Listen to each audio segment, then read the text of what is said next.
Hey, good afternoon, everybody. This is Jim with Athearn, and as you know, we've got a something to talk about today. And actually, what I'm going to do is I'm going to go ahead and get off here real quick. I think we've got somebody down in our rail yard that can check this out. Hold on a second.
All right, guys, there it is in the actual plastic, and I'm going to bring on board the guy behind this. You all know Matt, and Matt has been super crazy busy on not only this project but some other projects. I'm going to go ahead and get the rail cam down real quick and bring on board Matt.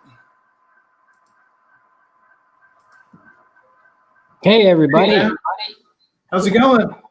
Not bad. How's it going there, Jim?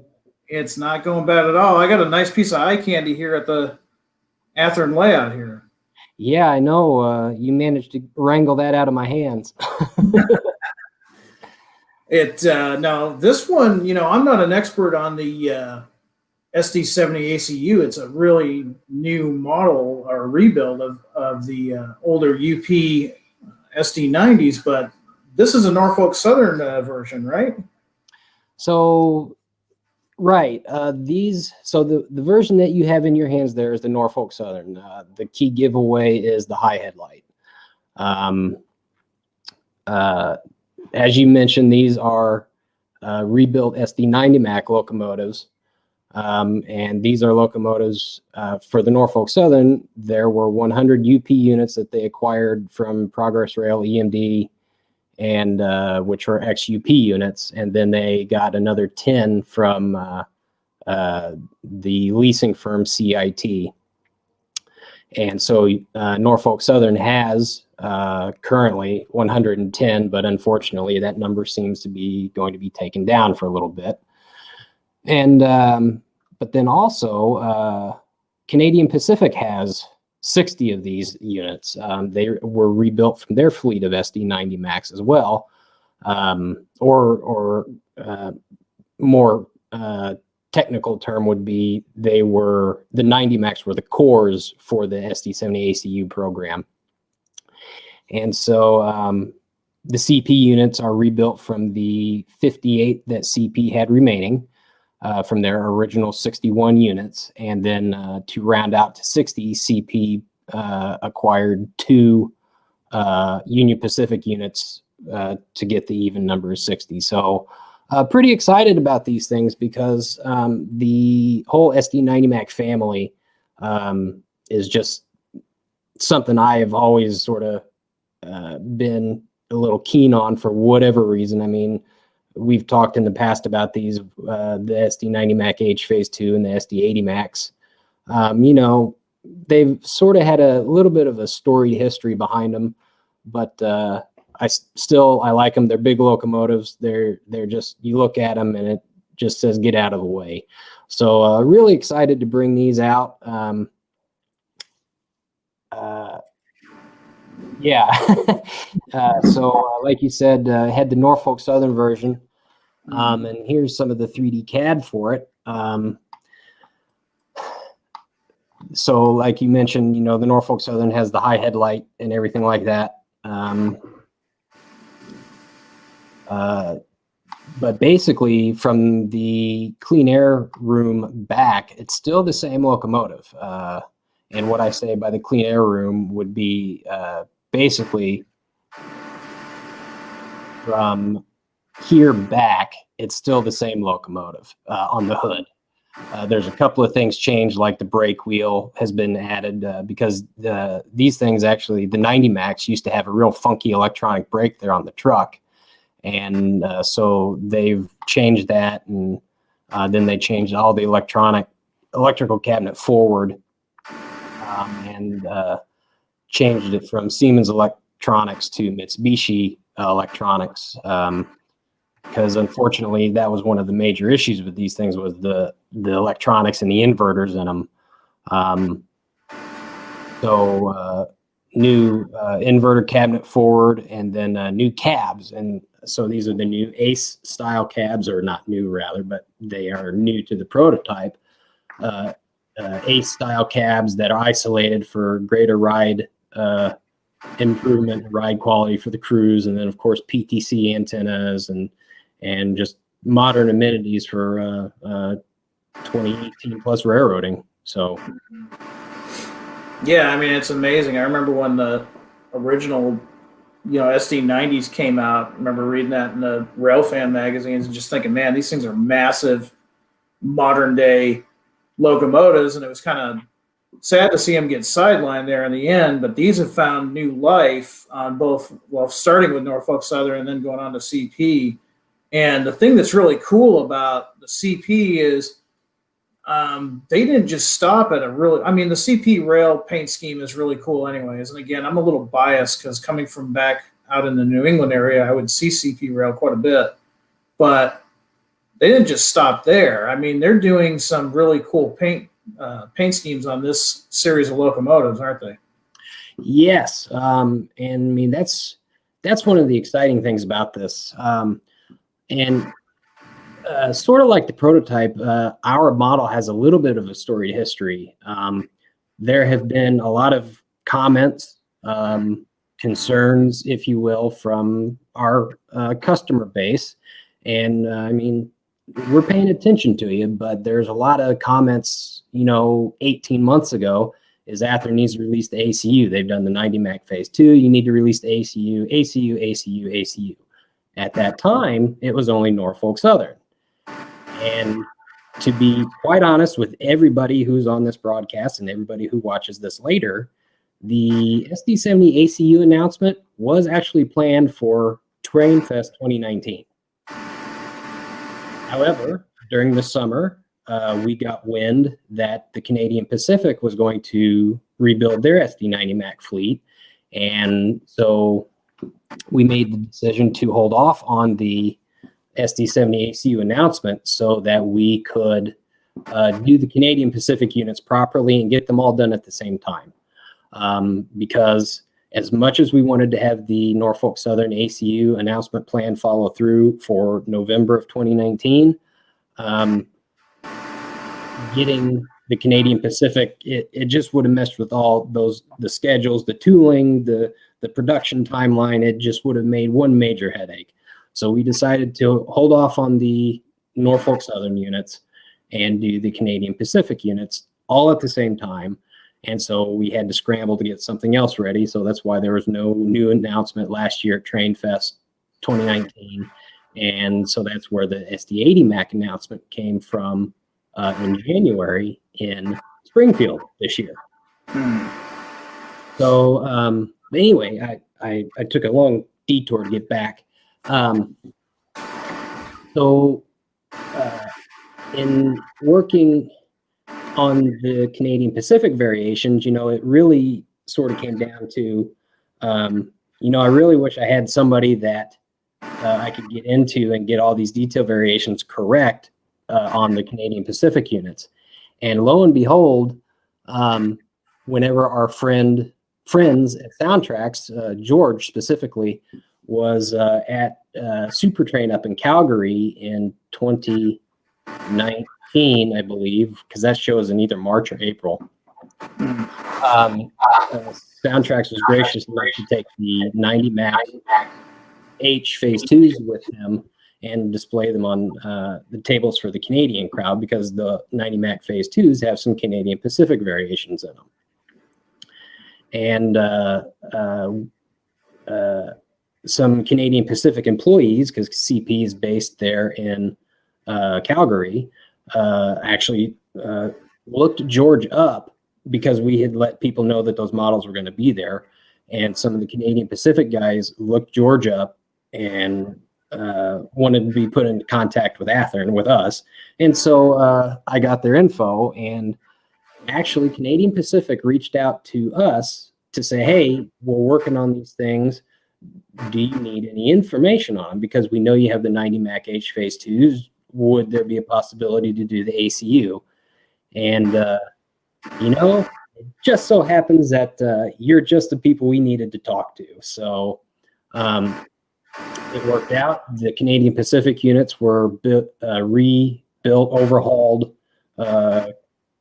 created, however you want to word it, down in Mayfield, Kentucky, at the Progress Rail facility down there. And so I made a little field trip last fall, and got to get accurate information for the SD70 ACUs for CP. So everything for these CP units, like we have here on the share screen, is correct. I mean, down to the PTC antenna, to the headlight placement, to the blue flag bracket, and even the front door lock is specific to these units. The raised walkway for Canadian Pacific is present on these units. And you'll see that the Norfolk Southern units don't have that raised walkway. So these guys are correct. I mean, even down to the trucks, because when they've been rebuilt, they have had this extra bracket added to the front of the front truck. So these are correct for CP. Nice. So when was this? I guess it was... So I went down after the Heritage units had been announced. So whenever we were working on the ACUs and in discussion with Canadian Pacific, we knew that these things were going to be popular. And then the Heritage units came out, and we knew that they were going to be very popular. And then Canadian Pacific had the military veterans, or not veterans units, but the military heritage units, military tribute units, that's the word I'm looking for. And then we knew that we were going to be sitting pretty good with these models, and that's always a good feeling. So whenever I actually went down to Progress to measure these guys with Canadian Pacific, I actually was on the Desert Storm unit, or the Desert Sand unit rather, and then the green camouflage unit. And so the Canadian Pacific detail measurements came from the two of the military units. So needless to say, I was sworn to secrecy on that, because I went down there in October, and then the military units were announced in November up at Calgary. So pretty exciting stuff. So with the between the 10 heritage units, 5 in the block or Roman lettering and 5 in the script lettering, and then the 5 military units, we're pretty excited about these guys. And then of course the Norfolk Southern units, and then just the regular CP System Red units. They're just brutish looking models, and I'm very happy to bring these out to the market. I'm probably going to be eating cereal for the next couple of months, because I'm going to be getting a handful of them put on order.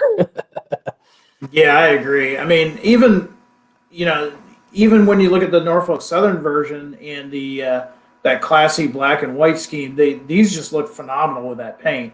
And Mhm. then Canadian Pacific, they up the ante and they do the heritage style unit. They do the military units. I mean, there's not one of these I wouldn't want to get. And I mean, prototypically, I would never run one of these on my layouts, but they just look so cool. And the amount of detail in these is just amazing. Right.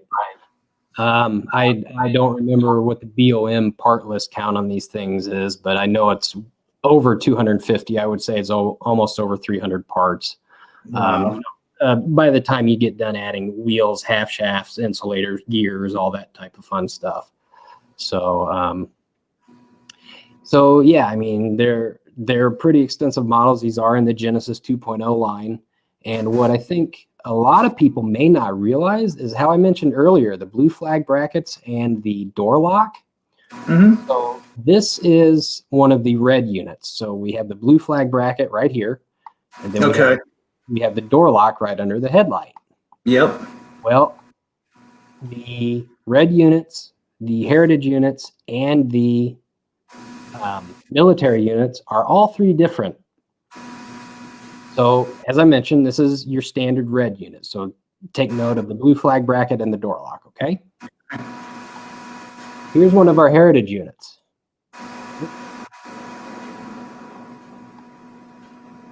What do we see different here? Yeah. Notice the door lock is above the headlight now.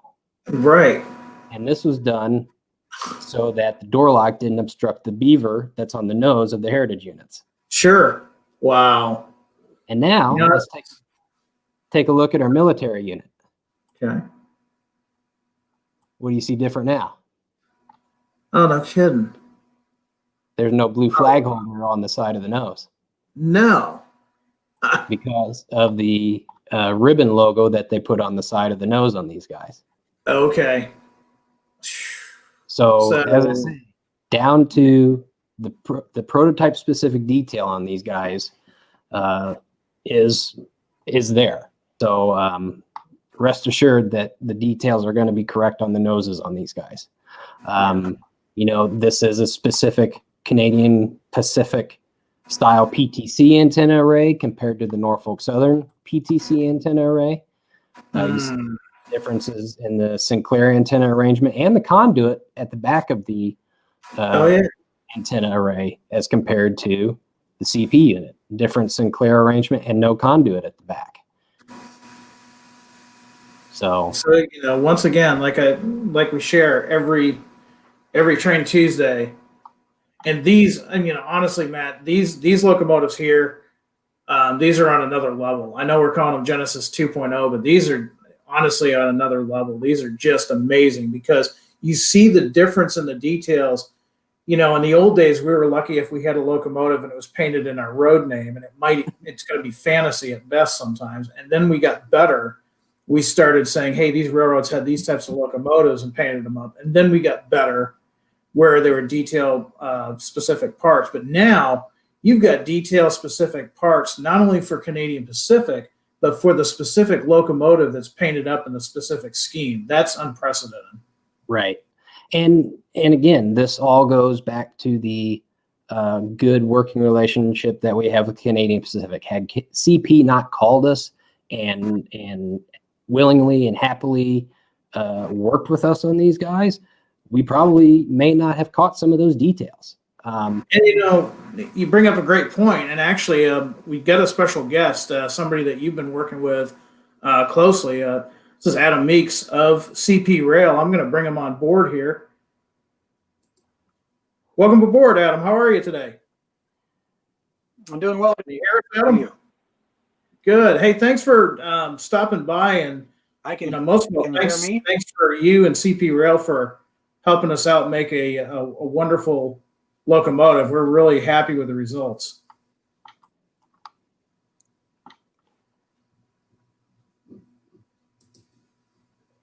So, Adam, can you hear us okay?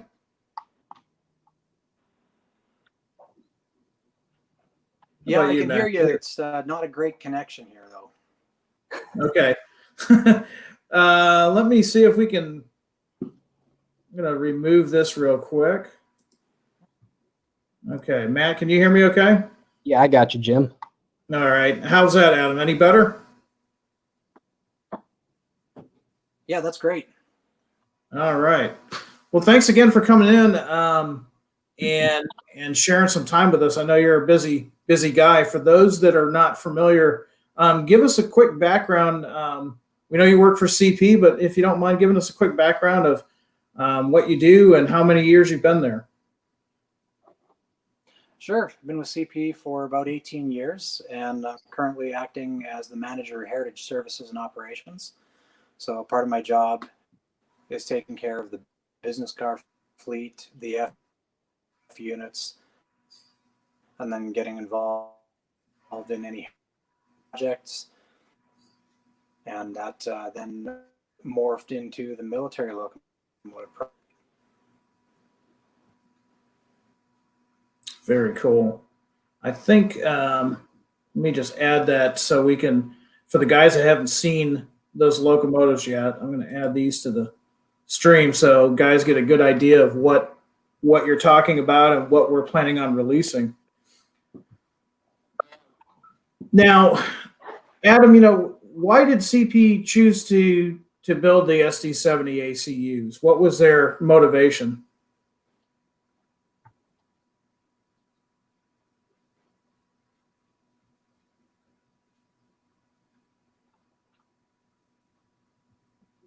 I apologize. We might be having some difficulty with the internet there. Can you hear me okay, Adam?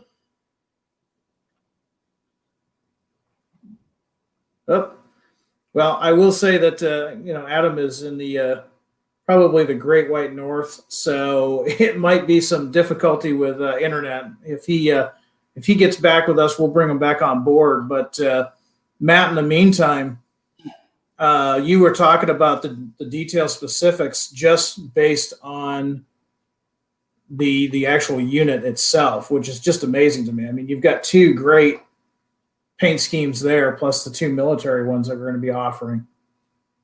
Right. and I've sort of been watching the comments here. I know that there people are asking which ones are doing and why didn't you do this one? Why didn't you do that one? So what we have selected is we have selected two of the red units, number 7000 and number 7006. And then we selected two of the heritage units with the script lettering, which is number 7010 and number 7013.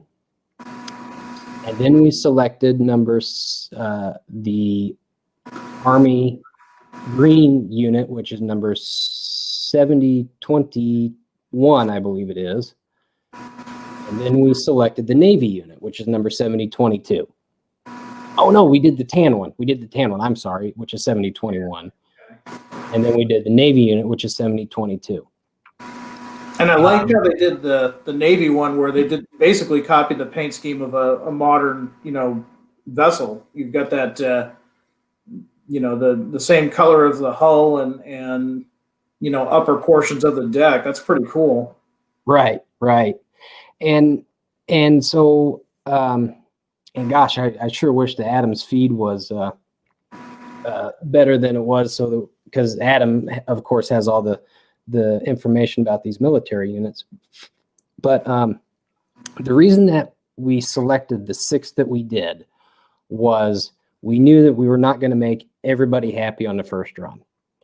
Sure. So we tried to pick the lesser of two evils because we know that these are going to be collectible items. We knew that these were going to be hot. Quite frankly, I feel that these are the hottest announcement of all of 2020, no matter what 2020 says otherwise.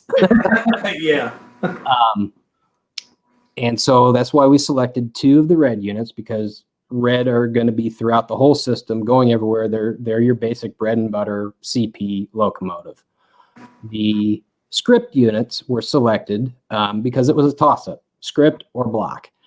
And people ask, why don't you do 1 of each or 2 of each? Well, we didn't want to overload everybody. And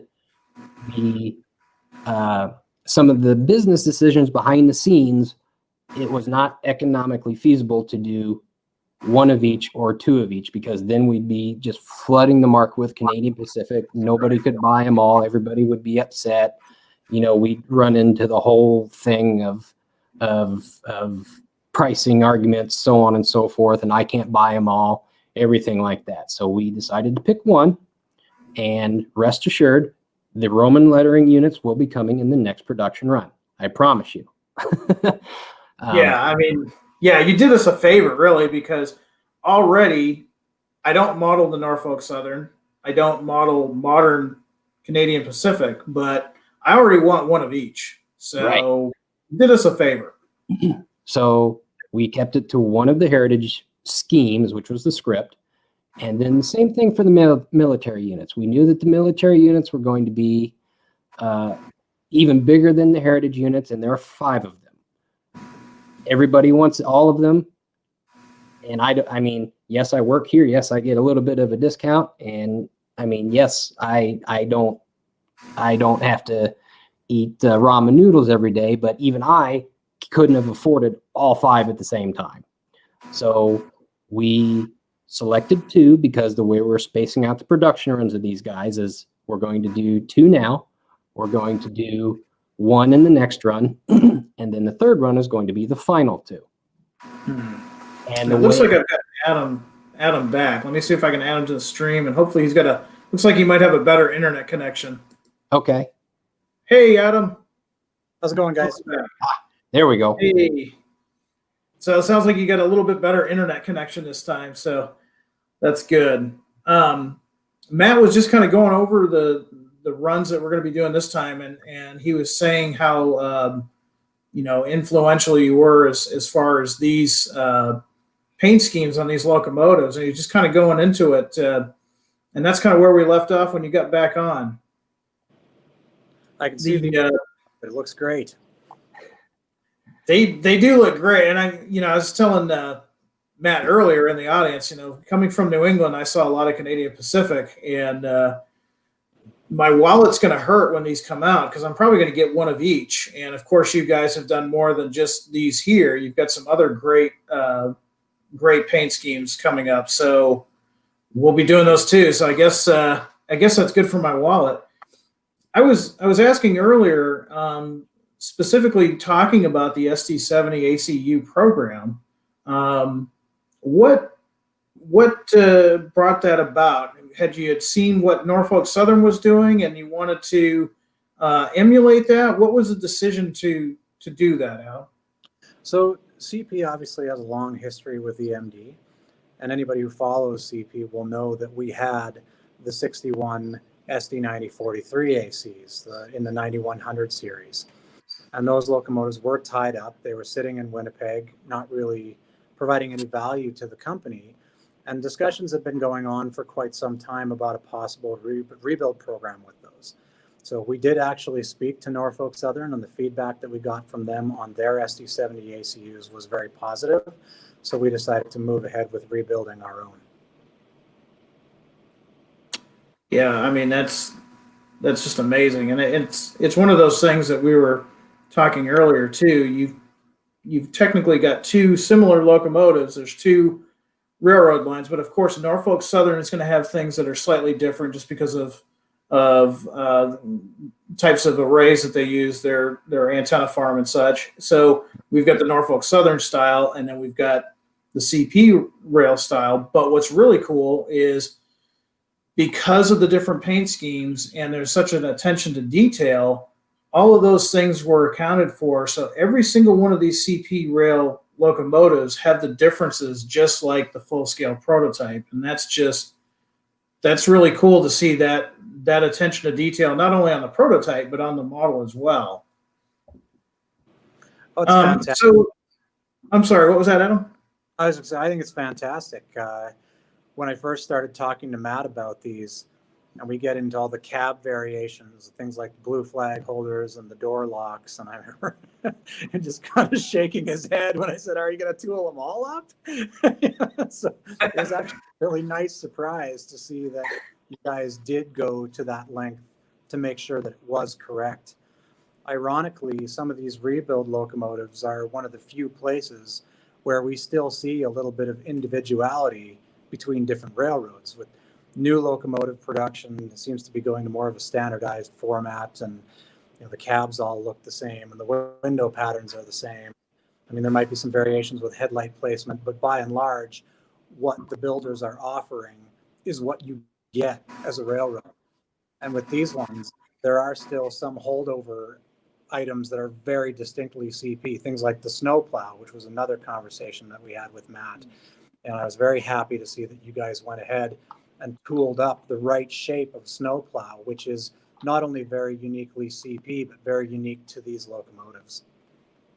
Yeah, that's cool. And I mean, of course, our CP modelers and our Norfolk Southern modelers, when we start doing locomotives like this that are so detailed, it's kind of a blessing and a curse, because in the old days we were fine with just some type of locomotive painted in our paint scheme. Now there's so much attention for detail that our customers demand that, and fortunately, thanks to help from you, Adam, and CP Rail, we were actually able to deliver all of those detail specific things. And so this is, I mean, I've got the prototype here, and I've never seen a locomotive in HO scale as detailed as this. It's just amazing. That's fantastic. Yeah, and that's one of the things I don't know if you caught before with the internet connection, but without your assistance and your guys' cooperation on this, it would have never been to the level that it is. I remember whenever I met with you down there at Progress, and I brought it's the sample that Jim has there on his test module, because you were wondering how far along we were and how long it would take to see plastic of it. And I popped that Norfolk Southern down in front of you guys. You guys were just in awe and pretty excited, if I remember. Yeah, our eyes kind of lit up a little bit. I think we were all pretty impressed at the level of detail. And as you know, Matt, one of the things that we strive towards at CP is making sure that our brand is properly represented. And so if you guys are going to be doing these locomotives, obviously it's in our best interest to work with you to make sure that they're accurate, that the colors are right, and the logos are right, and that what you guys are putting out there on the market reflects properly what we've tried to accomplish with these, especially with these special paint scheme locomotives. Right. We're pretty confident that you guys can make. And actually, speaking along those lines, we have worked with you on the colors. We have gotten official color chips from you guys and the paint vendor. And then we have worked with you guys on the artwork on these guys too, to make sure that they're as accurate as they can be. Now, Adam, talk to us a little bit about the development of the Heritage Scheme, that program. What prompted that? Was it something that you wanted to just kind of, with the Heritage Schemes kind of reflect, just show the long lineage of CP Rail, or what exactly? Uh-oh, we lost him again. Uh-oh. Well, I'm sure he'll be back. When he is, we'll talk about that. But that's a question we'll definitely talk about, because they could have just, and I mean, let's admit, the CP Rail paint scheme is a really eye-catching paint scheme. It looks great. They didn't stop there. They went ahead and did these heritage and military ones, and so get Adam back, we'll see what their reasoning was behind that. Right. So he's trying to get on. There he is. Sorry. All right, Adam. Technology, right? It's great until it isn't. Yeah. Yeah, exactly. Yeah, we've all work down here working from home. We've encountered that on many occasions, so not a problem. What I was asking was, what was the thought process behind doing the heritage units? If you could kind of give us a backstory on that. So CP is a railway that has a very rich heritage. We're one of the few railways that has actually been CP right from inception. One of the, I guess, few original railways that is still in its original form, even though we've absorbed other railroads along the way. We wanted to do something to acknowledge that. So there had been discussions going around kind of floating through some of the circles here at CP for a number of years about whether we would do a heritage fleet and what that might look like. Anyone who follows CP will know that we already have our steam locomotive 2816. We already have the fleet of F units that we use for the business train. And we've also got a GP38-2 3084. It just painted in the Tuscan and Gray heritage scheme as well, and has been used time on the business train. So really this kind of became an extension of that. And when we sat down with our CEO, Keith Creel, to discuss what heritage locomotive Oh man. We know what that's like. We've both been there. Yeah. I mean, I'm in a rural part of Illinois where I've got cornfields on all around me, so my internet's not always behaving. So I apologize for that, folks. It's just kind of one of the things we got to deal with right now. But rest assured, if we can get Matt or Adam back on, we will definitely have him back on. But man, yeah, CP Rail's been awesome through this whole thing. I mean, giving you the access that they gave you, I mean, it wouldn't have been possible without CP Rail. Yes, that's very true. Because getting access with the EMD Progress Rail is quite challenging, and thankfully Canadian Pacific was very instrumental in assisting us to get access to these locomotives on the Progress Rail property so that we could get our dimensions and accuracy and that type of thing. So yeah, I mean, it's just amazing. I'm going to see if I can find some pictures that we took of the prototype. And there we go. Well, I get Adam back on here. Hey, Adam. Yeah, my apologies. I have no idea what's going on with our connection here. Usually it's much better than this. Not a problem.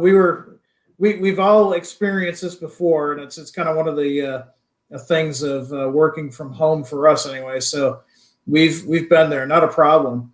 I'll let you finish up what you were saying. You were talking about CP Rail and their decision, and I'm going to look for a picture to put up of the actual prototype while you talk. For sure. So I think where I was at was when we were discussing what the heritage program would look like. And our CEO, Mr. Keith Creel, had decided that he wanted to focus on those really classic Tuscan and Gray heritage paint schemes. So that was what led us to the point of decision of deciding that we were going to do the script paint scheme in the Tuscan and Gray, and also the block paint scheme in the Tuscan and Gray that kind of represents CP's golden age for first generation diesels. So as an add-on, Ivo Merrick, Matt knows, pitched the idea to support our troops locomotive. And Mr. Creel really, really liked that idea.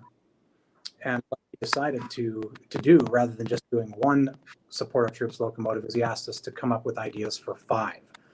And that was kind of what gave rise to the idea of doing 5 unique and different designs to support all branches of the military. Nice. Oh, that's awesome. I like the fact that the schemes that you've got your newest,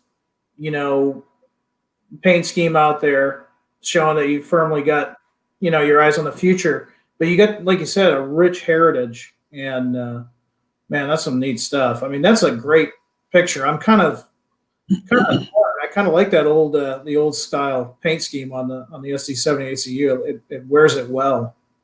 yeah, and these are from Craig Walker. This is going through Cajon Pass out there in Southern California, and there's your whole consist there. The postable photo, if you will. Yeah. So, Beautiful. but no, we got a couple of more photos here. Is Adam back? Looks like it. Yep. For 30 seconds.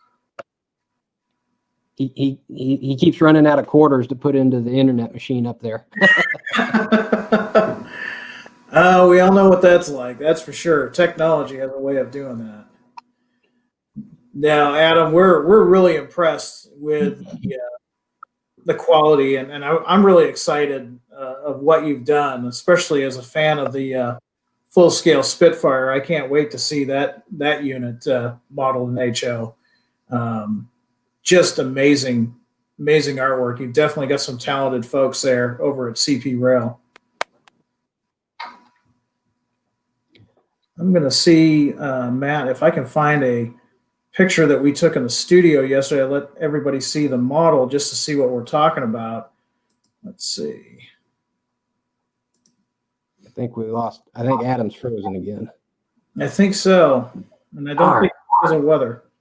No, and that's unfortunate because Adam has a lot of the information about these guys, and then I definitely wanted him to share the book that he and Canadian Pacific published about these, which I strongly encourage everyone to go check out on the Canadian Pacific shop website, because I know that I'll be getting one to commemorate these locomotives. So nicely done by Adam. I don't mean to steal his thunder, but I do want to mention it before we're off the stream here. So yeah, definitely. Like I said, unfortunately, I wish he had a slightly better connection, because he's a wealth of information. He's got so much knowledge, and especially since he's been there so long, that he really had a large part on this program.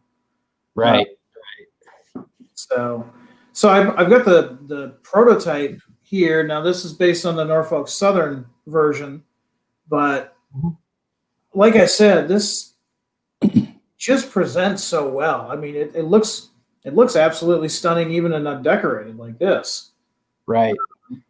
Tell us. Like you've sort of said, when you see them undecorated like this, you really see all the intricate detail that is actually in the molds on these guys. So it's kind of you almost don't want to paint it sometimes. Yeah, and I mean, we've said in the past, better than brass, and this one is way better than brass. The technology that we have now with the injection molding is just amazing, and to see what it makes, what it takes to make one of these. Remember the old days, a lot of the old blue box Atherns, it was pretty much a cab and a long hood and a couple of different parts, and that's it. That's not the case with these guys. There are so many different parts that make up just the body shell of the locomotive alone. Right.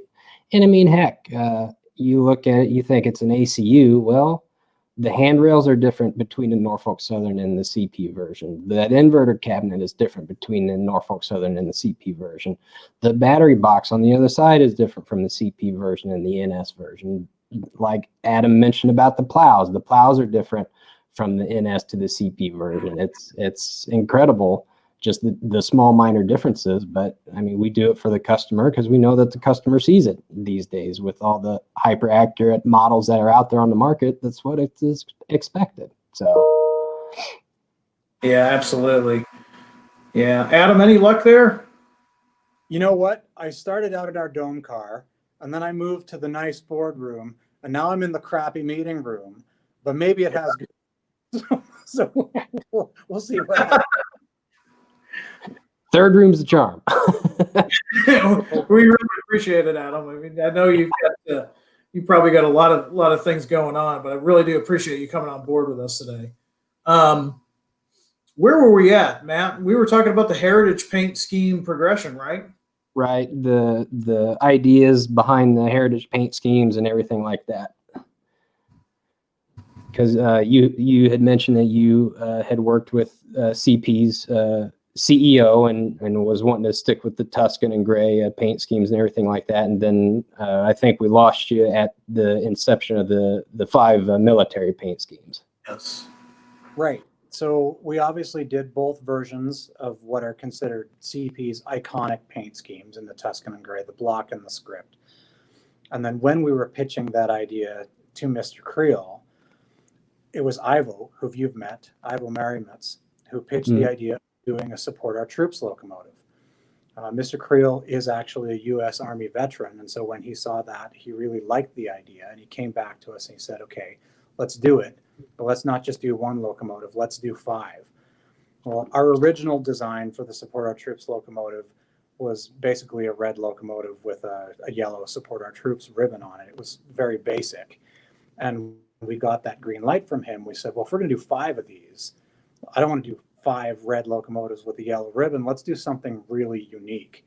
So we got the team together and we got thinking about how we could best reflect all 5 branches of the military, or we had 5 locomotives for all branches of the military, and really do a proper tribute to the men and women who served. Mhm. That's excellent. I know, and I don't think I'm real ashamed to admit this, but I know that one of the main reasons that the Navy unit is in the first production run was the Navy unit's a little near and dear to my heart, as my grandfather was a 23-year career Navy man on the submarines. So I was real happy to see that paint scheme come out for the Navy unit. So That's fantastic. Sorry, go ahead. Military schemes look just amazing, and I like the way, you know, how it was thought out. And you mentioned earlier you could have just done a regular, you know, locomotive with a shield or something of that. But I really like it where you guys took it. It's really creative and it presents itself well. And of course, you've got a great canvas on the SD70 ACU. So, yeah, don't tell my wife. I think next year I'm going to have one of each of these. So I might be on the same diet as you, Matt. yeah, well, I've joked, but Athearn Genesis locomotive boxes do make good little huts if you have to live outside. Oh, Matt, Adam, I'm sorry, what was that, Adam? I just said it may come to that because I'm also going to need a few of these. Yeah. Yeah, I mean, like I said, I mean, you know, we're a large majority of us at Athearn, we're all model railroaders, and you know, we all have our own personal biases of what we model and what time span we model and everything else. I can justify this with my wife because I'm from New England, and CP Rail was a part of where I lived in New England, so that's my end. And a lot of people are just going to want to, you know, take part of this because it's such a cool locomotive and such a neat program you guys did. Adam, how's the reception been? I mean, I imagine when you guys people were just, you know, amazed with them. What kind of reception have you gotten from the public?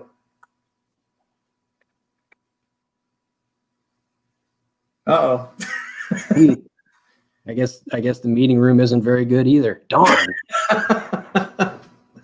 Yeah, it's starting to look that way.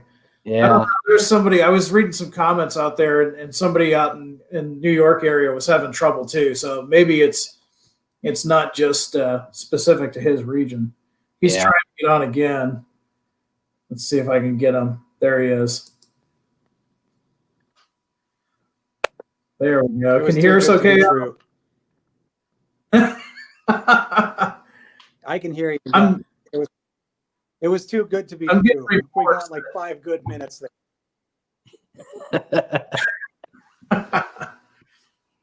Yeah, now that we're doing this, technology's going to keep up with us. Yeah, I was with you right up until the reception. Okay, yeah. The question I was asking was, you know, what was the public reception to these new locomotives, especially with the Heritage fleet? So we wanted to make the Heritage fleet be a real surprise. We didn't want any of that to leak out. I think we did a pretty good job playing our cards close to the vest there, and we did get a pretty good response with that initial social media posting when the Heritage locomotives came out. Obviously, there were a lot of people asking, why didn't you do this railroad or that railroad? And the reality of it is that our very proud of CP and of CP's history and the things that he's accomplished, and wanted to focus on that.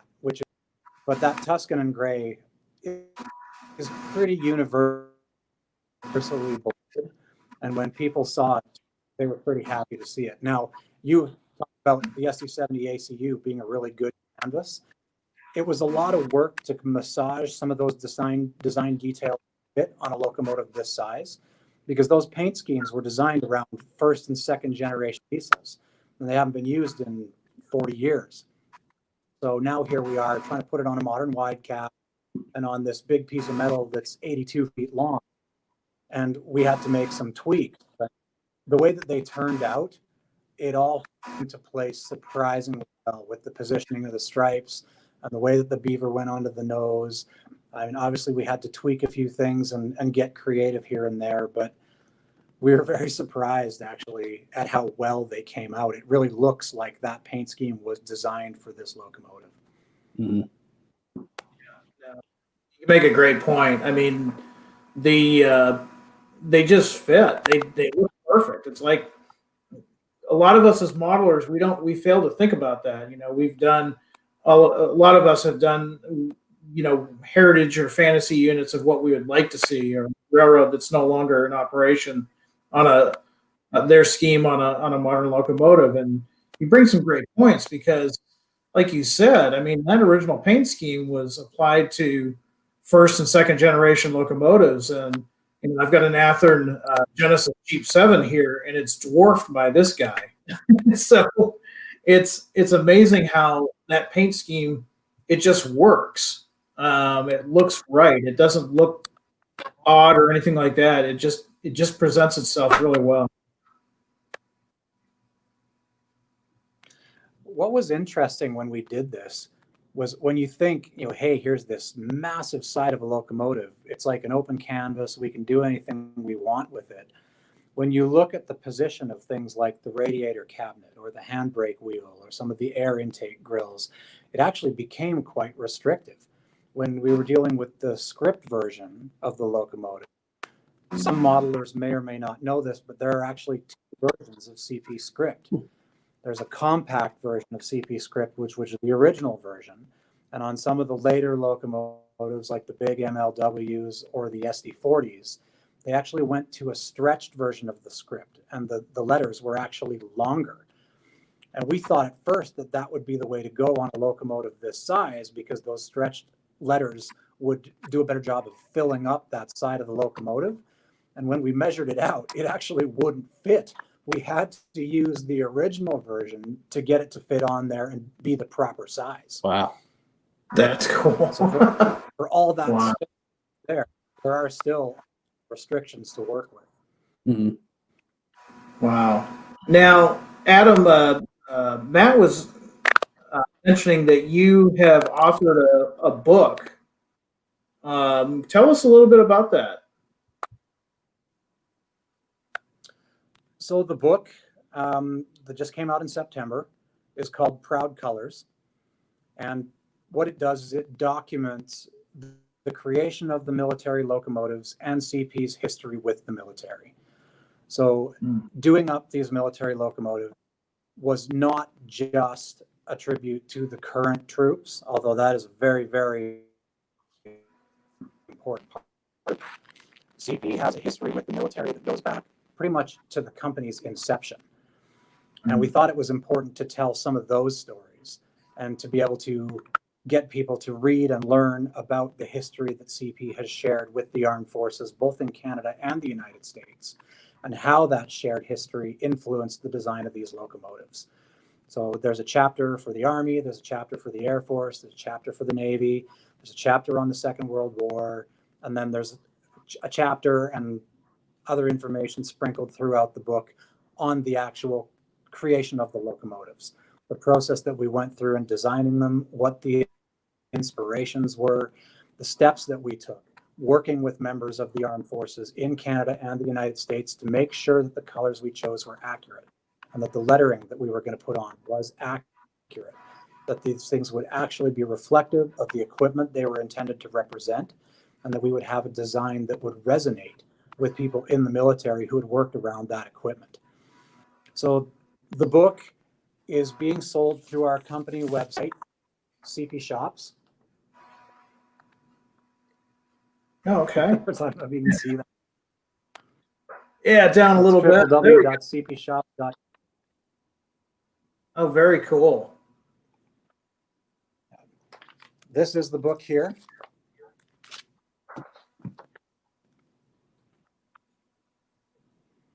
It is 120 pages. It's Nice. hardcover and full-color railroad pictorial coffee table book.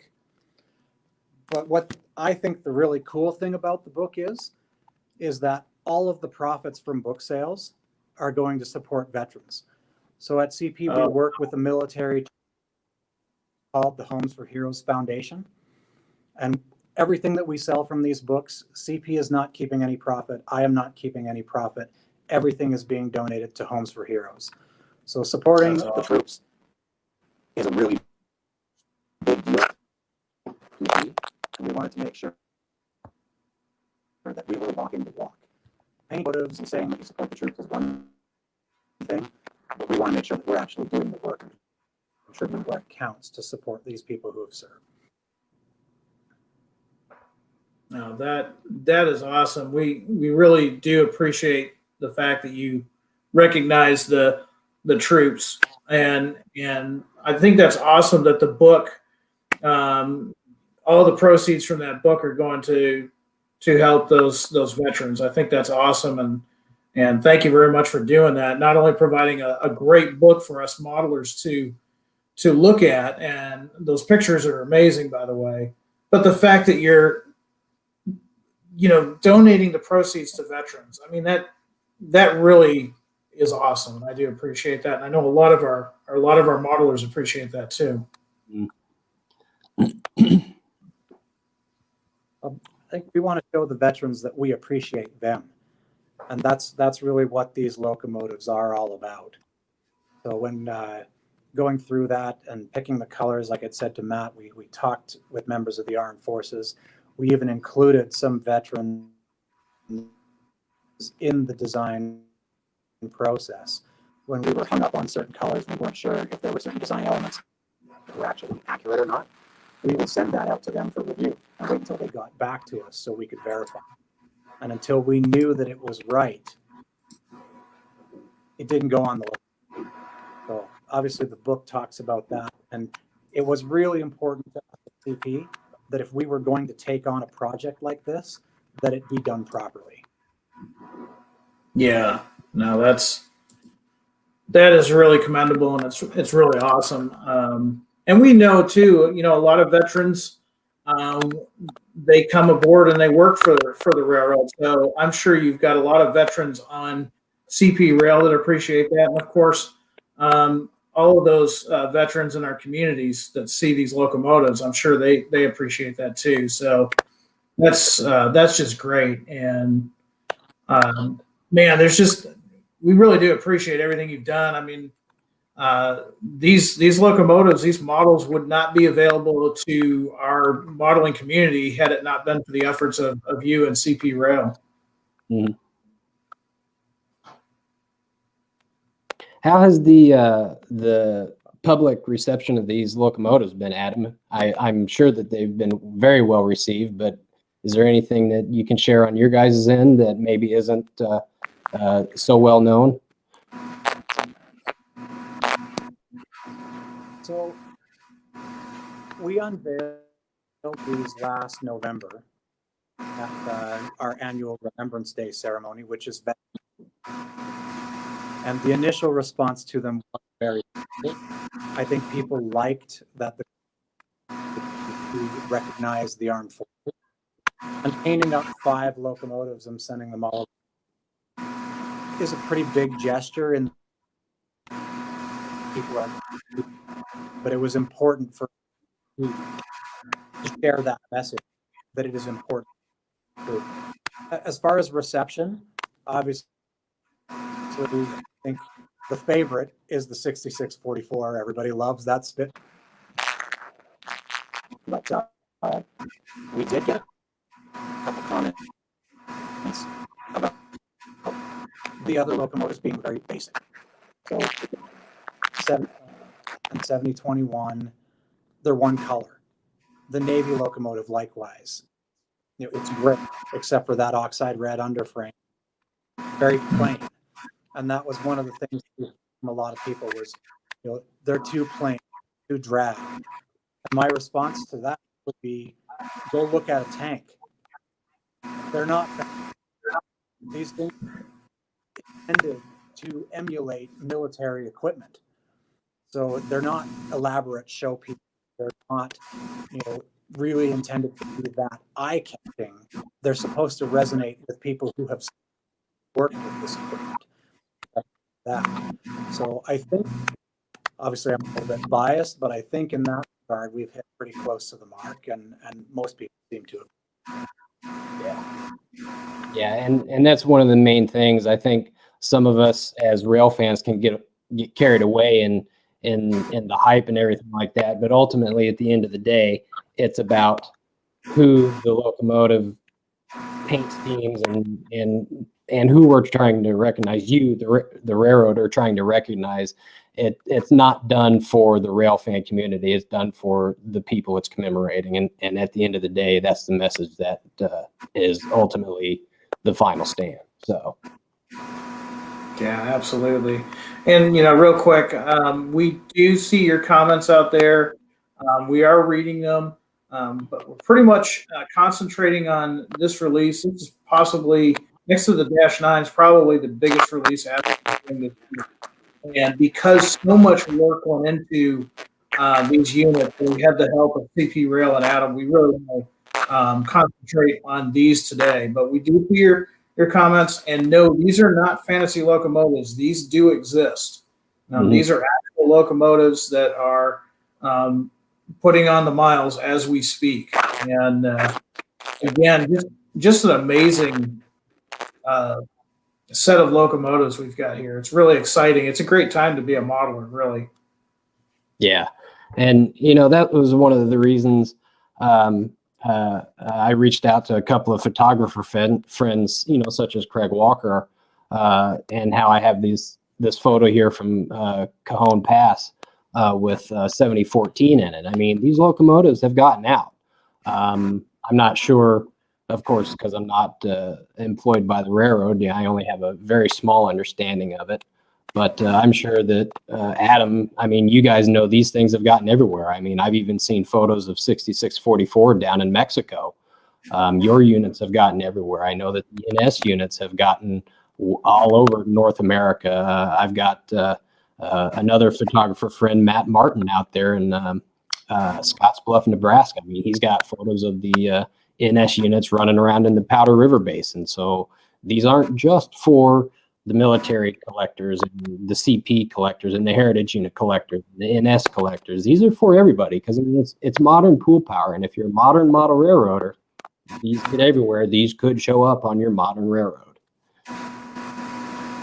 Yeah, we've got some folks asking, when are these due? So a couple of different things. The end of the month, last Friday of the month, is the due date for getting your orders in with your dealer, your preferred dealer, and they're going to be delivered. We're looking at November 2021. It's our typical timeline. We usually keep it within a year, but these are ones that I would not wait. I have a feeling that they're going to sell fast, and if you sit back and think, I'll pick them up if somebody else doesn't pick up theirs at the shop, I don't think that's going to be a problem with these. So I know I'm going to have a pre-order for at least one of each. Mm-hmm. Yeah, and if you go to the, there you go. And I see Matt Martin's on here. Matt, where was this photo taken at? If you want to pop on real quick. I know that this was taken out there in western Nebraska, I think. So, I mean, like I mentioned, our friend Matt Martin has gotten around and caught some of these. I mean, that's an incredible photo there, Matt. Headed into the Powder River Basin to grab another load to take the power plants anywhere here in the U.S. So, I mean, it's pretty incredible. And just to think, I saw Craig comment a minute ago after 7014 was in Los Angeles. It went east out to Texas. It didn't go back over up to Vegas and all that, or up the Palmdale Cutoff or anything. It went east over Beaumont Hill and into Texas. Matt said that these were in Bayard, Nebraska. So it's like it just fascinates me how quickly some of these locomotives can get from A to B. How have these been holding up out there in the real world, Adam? I mean, you mentioned that when you guys were considering this, Norfolk Southern was pretty happy with their rebuilds. I would assume that CP has still been pretty satisfied with the performance on these guys.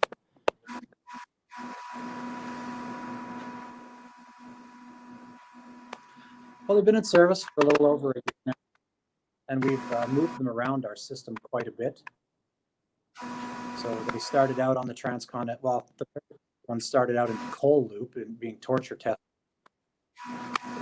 and then we ran them on our transcontinental intermodal trains for a while, and now they've been seeing service in some bulk, and really they've just been sort of running everything. So it's definitely a feeling out process. Anytime you buy a new locomotive model, there's always a little bit of experiment there in our system right now.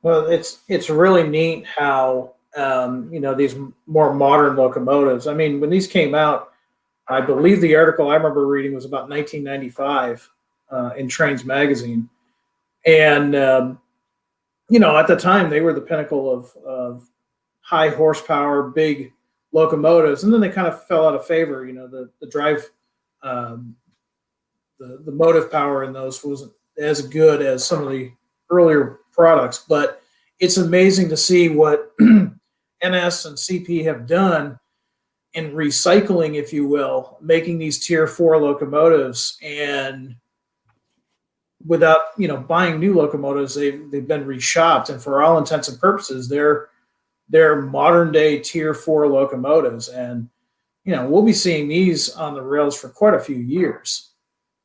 Yeah, that's one of the interesting things, because you sort of, and I'm not sure if this was something Adam touched on or not, but you look at the cost of overhauling, refurbishing a locomotive, or purchasing a new locomotive, and the overhaul costs tend to look more favorable. And whenever you can overhaul a locomotive for basically half the price of a new locomotive, and don't quote me on that, I'm just sort of throwing out numbers here. But and you still get about the same, 15 to 20 years out of the locomotive as you would a new one. And you're still basically looking at kind of the same maintenance costs and everything like that. Why not overhaul it if it's a good starting point? Sort of like you mentioned, when the 90 Mac first came out in 94, 95, 96, EMD was selling them as a 6,000 horsepower locomotive. They had tried, or were working on the 6,000 horsepower prime mover, the 265H, which was EMD's first foray into 4-cycle power. And there were just a lot of teething issues. And I'm not going to say it was one thing or the other, but the prime mover, EMD's first 4-stroke was a little dicey, and then the electronics in the locomotives, and so I mean that's one of the main reasons that the electronics got replaced on these when these were overhauled. The electronics were questionable, the prime mover, and it was just a comedy of errors that everything sort of added up, and they didn't get the same success that EMD was hoping that they would get out of them. And so, the 6,000 horsepower units were basically sidelined almost from the start. I mean, UP really did give them a good college try, if you will, but they just, in the end, it didn't pan out. There were just a lot of issues with them. And so all of the locomotives that were delivered with the 710, they just maintained the 710 2-cycle engine until we're sort of where we are today. And that's one of the other things about the rebuild program was with the tier compliance, they weren't held to the same tier compliance when they were remanufactured as they would have been if they were new.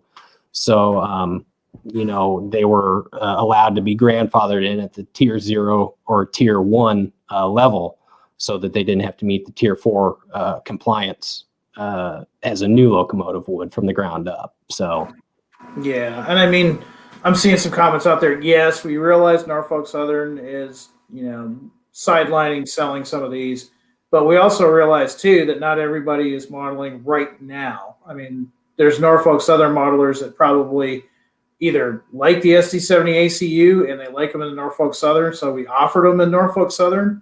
And really, this release, we're really highlighting the CP rail and the heritage and military units, but we didn't want to leave out the Norfolk Southern guys either. So that's why we're offering them. I mean, trust me, Matt, more than anybody, is well in tune in the rail fan community as what's going on. Otherwise, we wouldn't be able to offer these awesome products.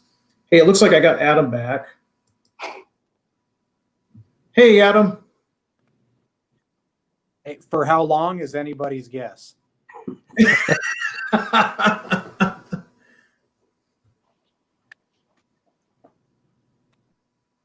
apparently not very long.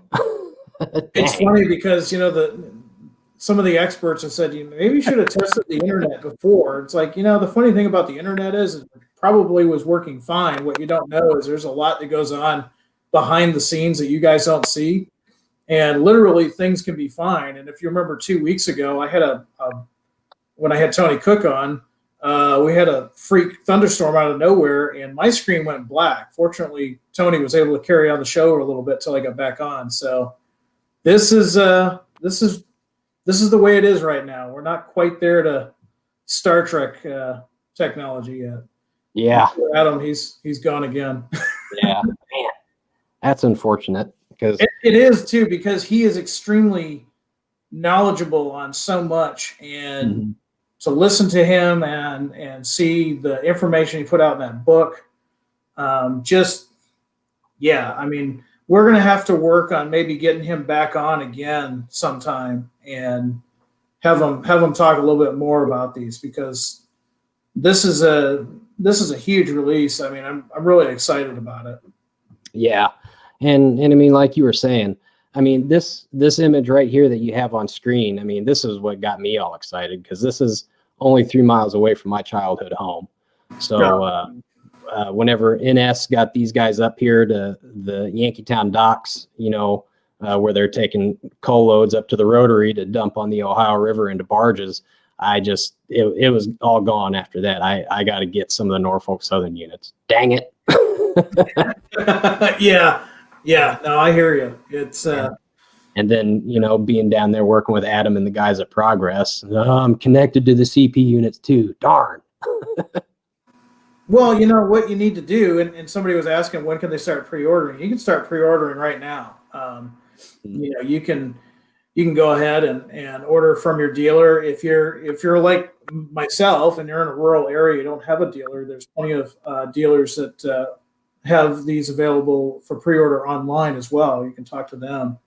And just so everyone knows, this is not exclusive to any dealer. You can go get them ABC Hobby Shop, Evansville, Indiana. As far as Train World, Trainland over in New York, you can get them out of Arnie's Hobbies out there in Westminster, California.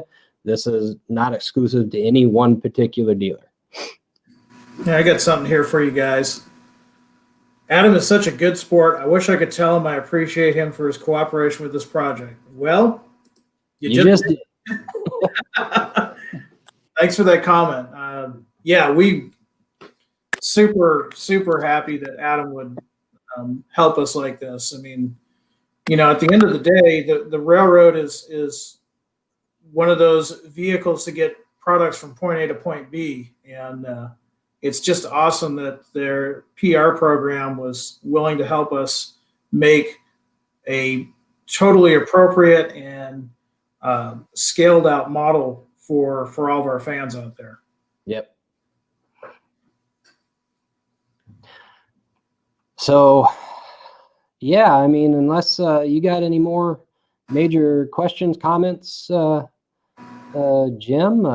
Yeah, let's take some folks here. Go ahead. Like I said, we're watching the comments, and if you've got some questions, feel free to post them up there, and we'll try to throw them up there, and one of us will answer those for you. I know, Matt. How many? Just a wild guess. I mean, how many hours, weeks, months, years do you have in this one project? That's a hard question to answer because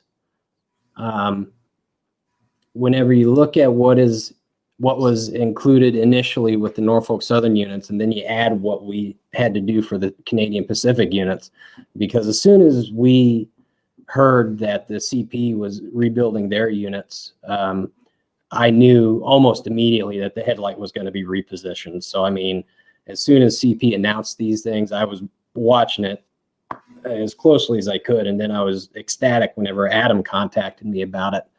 So, I mean, gosh, there's between my time, between the engineering time, between the tooling time, I mean, there's well over 100 hours just in the ACU units alone. So,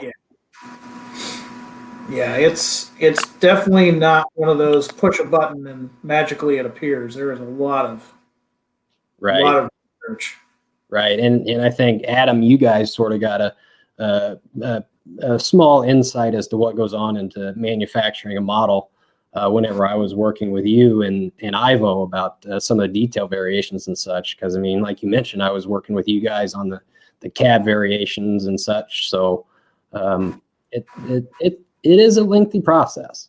So yeah, it just amazes me anyways of what a modern HO scale locomotive, what's involved. Mhm. Where I've been in this for close to 40 years now, and used to the old blue box models, and now we've got these things that are just amazing with all of the detail parts and specific to the actual railroad, and in this case to the specific unit, which was unheard of 10 years ago.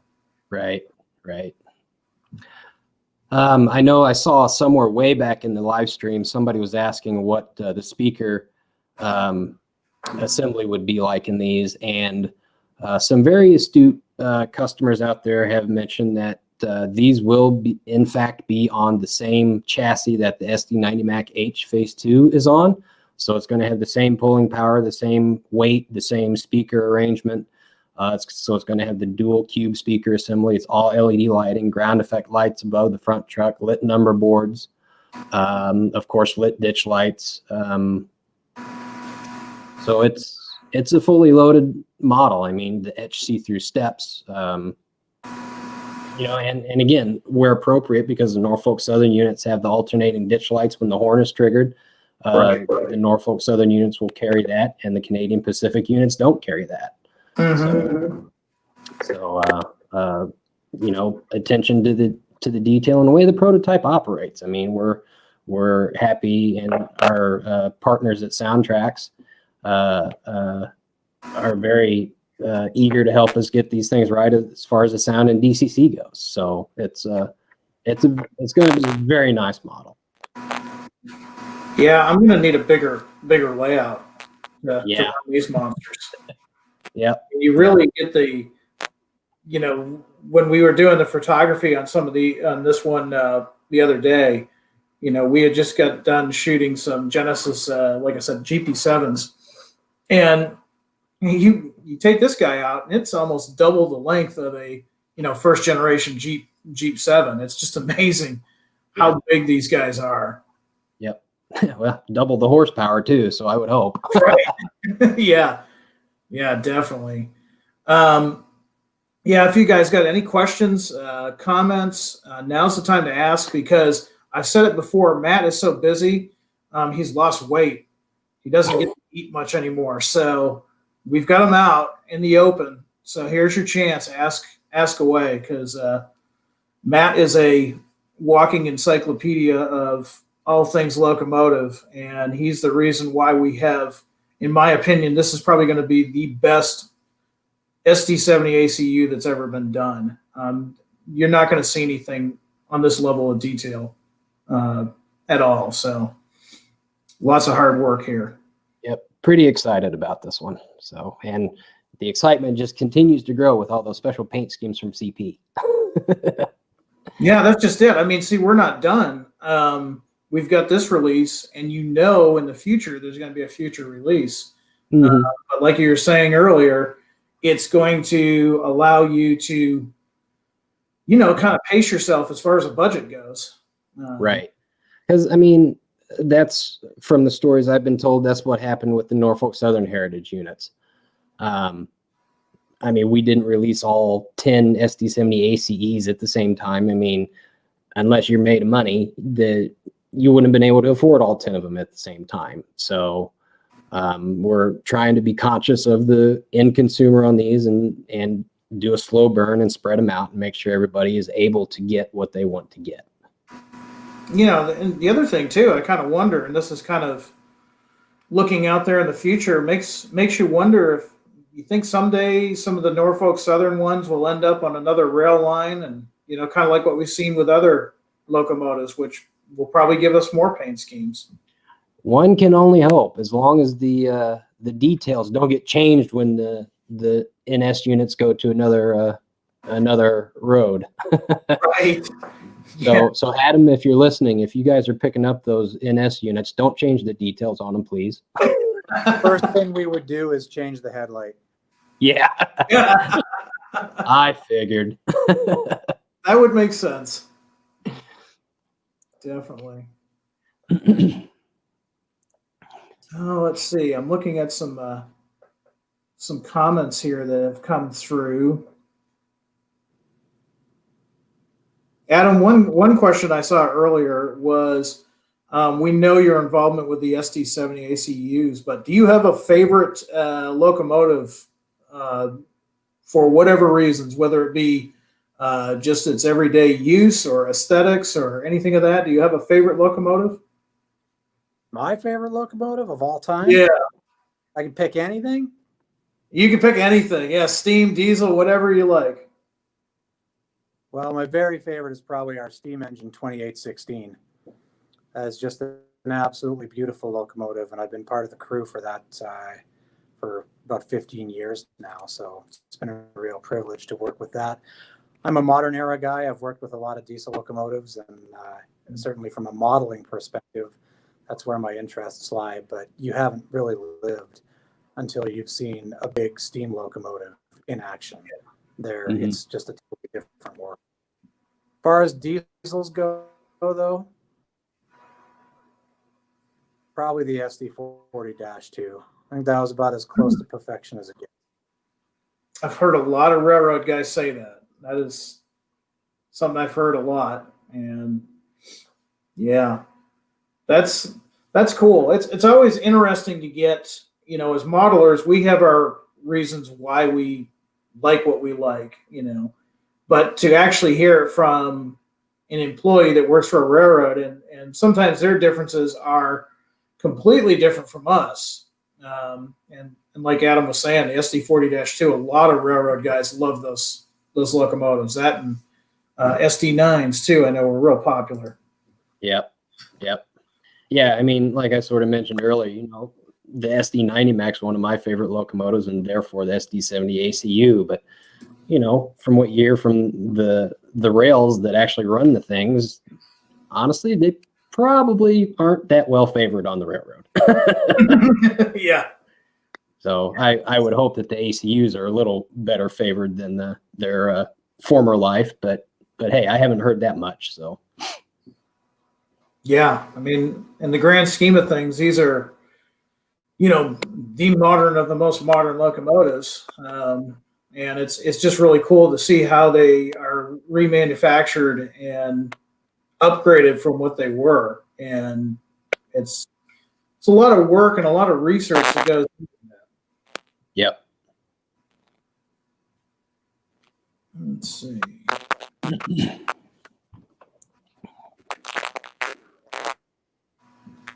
So Adam, did do they have plans? Right now they've got a pretty good sized fleet of the SD70 ACUs. Do they have plans to produce more of these in the future, or are they pretty much where they want to be right now?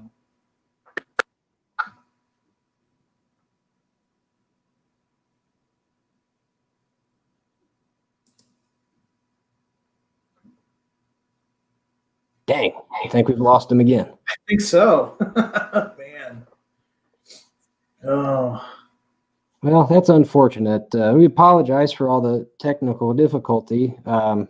We really didn't anticipate that this would be this much of an issue. So again, sorry about all that, everybody. Yeah, it's one of those things where the internet sometimes has its mind of its own, and it's one of the things that we deal with working remotely. And so we do appreciate your patience, and we really appreciate your comments and what you're saying. Matt and I are extremely excited about these locomotives, and we've been holding back. And I don't know about Matt, but I've been like a kid in a candy store. I just want to tell all the cool kids, hey, you got to see what's coming out. This is really cool. And yeah, there was a little bit that came out, but the cool stuff's finally here for you guys to actually look at, see what we're doing, and hear the backstory of it. You just kind of got a teaser in the beginning. Well, and actually, I'm glad you brought that up because I had sort of forgotten, but at the beginning of the year, we had stated that there were 6 brand new models being announced in 2020, and actually it turned out to be 7. So we had the SD80 Mac, we had the 3-window SD60M, we had the Jeep 18, we have the updated P42s, we had the Dash 9s, and then the unexpected one was the in-scale F89F long runners. Mm-hmm. And then here is number 7. This is the last new locomotive announcement for 2020, which is the SD70 ACU. So I know that there was a lot of skepticism at the beginning of the year that there's no way that Athearn will do 7 or 6 new models this year. No way, no way, no way. Well, here they are. Yeah, I mean it's just amazing with what you and the crew back there have been putting out, and there's so much stuff to look at. It can be almost overwhelming when you think about it. In the old days, it was pretty easy. It's like, hey, here's a new fill in the blank, and it's in Rock Island. Okay, cool. I like Rock Island. I'm going to buy this. Now we've gone completely, in a different direction where we've got locomotives that I don't even model these roads. And in some cases, I don't even model the scale. And I've already said that I'm going to get all of them because they're absolutely gorgeous. The amount of engineering that goes into these models, with all of the details and the performance that they run with their sound and their decoders. Again, it's just a great time to be a modeler. Yeah, it is. I mean, I know that there's a lot of negative comments, and there's actually been a couple of negative comments even in the last 3 minutes. But, like you said, it's a great time to be into model railroading. It just continually keeps getting better and better. And I mean, I most days I'm happy to get up and go to work. So. Yeah. Now, we hear Ken all the time, Ken Patterson over at on his channel. He says this is the greatest hobby in the world, and he's right. I mean, we have the ability nowadays to model what we want, what era we want, and companies like Athearn, we try to make it easier on you guys. So if you want to model a specific time and place, you can. We've done all the hard work, or I should say Matt's done all the hard work of making sure that when you put that locomotive on your layout, it fits. It doesn't just look right, it actually fits. It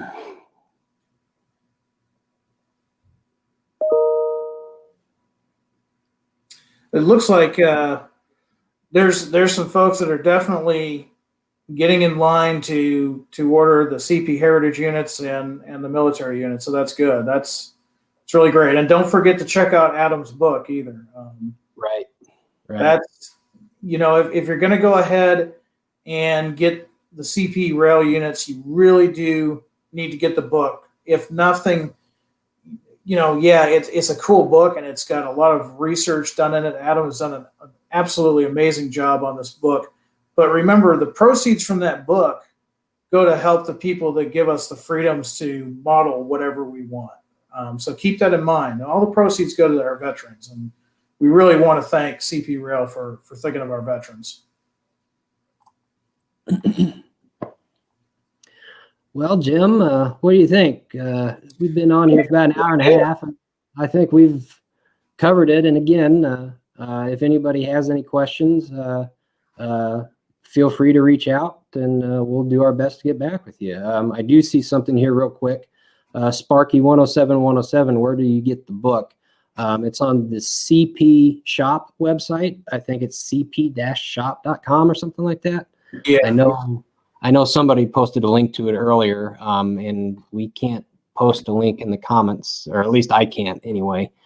But it's through the CP Shop website, so definitely check that out. Adam mentioned earlier, or tried to mention earlier, that there we go. There are all of the proceeds for this are going to veterans. The CP doesn't keep any of the proceeds. Adam isn't keeping any of the proceeds. We have no part in the book at all, so we're not getting any of the proceeds. We're just helping plug the book. But the proceeds or profits from the book are going to veterans assistance and that type of thing. So. Yeah, definitely. We want to thank again Adam for coming on today. Apologize for those difficulties that he was having, and maybe we can see if we can get him on again sometime. I know you guys enjoy that, and it's good to hear from our guys in the full scale world. So at that, Matt, I'm going to let you go because I'm sure you've got some other secret projects that we're keeping you from. So with that, I want everybody out there to have a good weekend. Do some modeling while you're at it. Oh, and one more thing. Nice shirt there, Matt. What you got? Hey, yeah, thanks. I like yours too. I don't know if that's something special to go with mine, but Turn around on yours. I think you got something on there. Oh, hey, check this out. graffiti on mine too. Oh yeah, I think I do. I don't know if my chair in the way. I don't know. I can't. Guys, we did these shirts specifically for this release. If you like it, let us know. If you want to see these in stock, if you want a Norfolk Southern black one like I'm wearing, or the CP Rail like Matt's wearing, let us know. We kind of did these as an experiment. So if you guys like them, we'll carry them for you. And as a little homage to the prototype, these are the font from underneath the cab numbers. So like Jim's is SD70 ACU from the NS. Yep. And then mine has the DRF 43 SD70 ACU, like is on the CP units. And see, I didn't know until Adam educated me at Progress Rail, but the DRF 43 is for diesel road freight, 4,300 horsepower. I didn't know that. I learned something new a year ago. So hopefully you all learned something new today too. Yep. And see, we're so detail oriented that Matt made sure that was on the CP Rail shirts. So even our shirts are prototypically correct. So everybody, thanks for joining us today. Like I said, get to your dealer, talk to your shop online if you're in a rural area. Place your orders now. You've got till the end of the month, end of November. And thanks again, Adam, for coming on board. And Matt, thanks for coming on board and showing us all the cool eye candy that we got here today and making this possible. You got it. Until next time, everybody out there, stay happy, stay healthy, stay safe, and high greens, everybody. Have a great weekend. All right. Talk to you all later.